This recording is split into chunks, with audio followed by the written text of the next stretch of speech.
Hey everyone, and welcome. Are you a JupyterX user worried about losing customizations when updating your theme? Don't worry.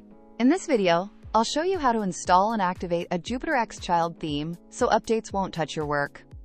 And if you're new here, JupyterX is a WordPress theme that supports Elementor, no Elementor Pro needed, with 200,000 plus users, 450 plus ready sites, and WooCommerce features that replace many paid plugins. Let's get started. Let's begin by hovering over your account name on ThemeForest.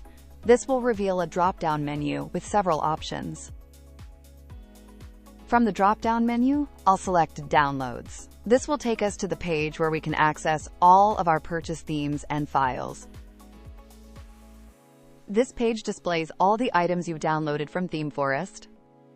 Now I'm going to expand the download options for the JupyterX theme and click All Files and Documentation to download the complete package for JupyterX, which includes the child theme as well.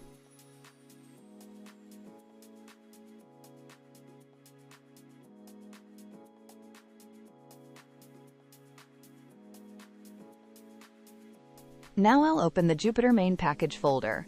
This contains all the core files for the JupyterX theme. In here, you'll find the JupyterX child theme. Now let's go to our WordPress admin. Go to Themes menu in the sidebar and click on Add Theme. This takes us to the theme installation page. Now I'll click Upload Theme at the top of the page. This will allow us to upload the child theme zip file we located earlier.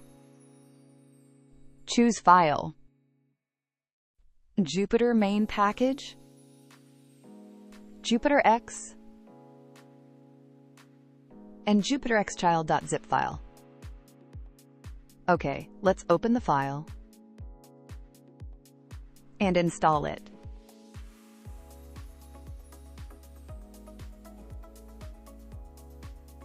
Okay, the theme has now been installed from the uploaded file. Finally, I'll click Network Enable to activate the JupyterX child theme across my multi-site network. Great! With the child theme enabled, any customizations we make will be safely stored, so they won't be overwritten when we update the main JupyterX theme. That's it for this video. Now you can customize safely.